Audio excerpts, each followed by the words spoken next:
Hello crafty friends, it's Jess from jesscrafts.com, and today I'm here with another One Sheet Wonder. This is One Sheet Wonder number 16. Like all my One Sheet Wonders, you can find this printable template that tells you exactly how to cut the paper and then how to assemble those pieces on my website. And so you'll be able to download it as a PDF, print it off, and keep it in a reference binder or however works for you so that you don't have to remember all of the measurements. I'm going to be working with a lot of products from Sunny Studio today. I'm starting with the Sunny Studio Gingham paper in the Pastels. I like all of their papers because of the simple designs, the double-sided nature, and today I'm going to be mixing things up though by using some glitter paper as my mats. I usually use solid cardstock, but because of the theming of the card, I thought the glitter cardstock was better suited. However, I did have some trouble getting everything to glue down well on that, and I'll talk a little bit about that. But here I'm cutting up my paper. I am going to take advantage of both sides and use the smaller print in some areas and the larger print in others. If you did not have double-sided paper, you can still make this work by just creating additional cards and cutting additional paper. So my templates often give you 2 cards. And that's what this template will today. You'll cut one piece of 6x6 paper and get 2 cards. You have to add some cardstock to it for the mats. But if you only had single-sided paper and you wanted to mix up the patterns, you could cut 2 different pieces of paper and then make 4 cards in all and mix things up that way. So once I have all of my pieces ready to go, I am ready to try to adhere my patterned paper to my glitter cardstock here. My go-to is always Barely Art glue for adhering things to glitter cardstock. Glitter cardstock can be notoriously sort of finicky because the glitter itself is plastic. My tape runner and many tape runners don't work very well for it. So liquid glue is definitely the answer. But even still, I got a lot of warping, which is not what I usually get with my Barely Arts glue. So I was a little bit disappointed there, but I don't think it was the glue's fault because, like I said, it's worked on other ones. I think it might be something to do with the glitter cardstock in this instance. So I'm going to color this image from the Sunny Studio Fairy Garden stamp set. I keep my Copic coloring very simple, and I'm going to add some shadows in the ways, like considering drop shadows. Like where is the most clear place there would be a shadow is when one object casts a shadow on another. So her skirt would cast a shadow onto her legs, or her hair would cast a shadow onto her face. So that's where I'm going to add my very simple shadows. I think when you're coloring most stamped images, they're pretty small. They're most of the ones that I like to work with.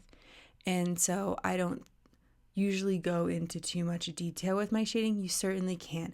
Adding, for instance, a BV can sometimes add a richness to a darker skin tone like this. I have the marker caps at the top as just a suggestion for which ones that I like to use, but you can apply these to whatever color combination that you like to do and use the same simple shading techniques. With her hair here, you're going to kind of want to think about where her part is, and that will allow you to add the details of her hair in.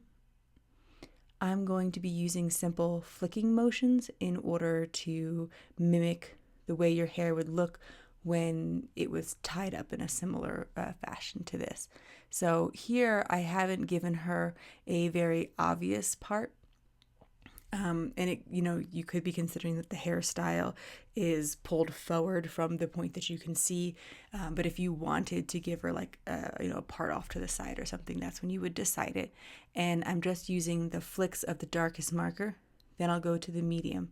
I did an overall coat of the lightest marker before anything else so that there would be no sort of white spaces left. And that's my preferred method for hair in these small spaces, because otherwise I find that when I'm trying to flick to fill in those spaces. Sometimes I make things a little bit more blended than I would like to. The BVs are actually my preferred purple colors. So there are V markers. I'm using Copic markers here. Many other alcohol markers will do very similar things. You'll just kind of need to know your own blending families and that sort of thing. But I like the BVs over the Vs in Copics just because I have found some better blending combinations. So, but they of course have a little bit more of a bluish tone to them. And then I'm going to go in with the BGs here because teal and purple is one of my personal favorite color combinations, and it will pull in the purple from the background, although the background is more of a red violet. So there'll definitely be a contrast between the purples. So I am also using Sunny Studios for the sentiment. I am using their Sparkle Word die and their Born to Sparkle stamp set. I really like this because it's very encouraging, and I think that, all the sentiments in it are very encouraging, and I think that it goes well with a variety of stamps. For whatever reason, I happen to just own a lot of fairy stamps. I like to make a lot of cards for kids.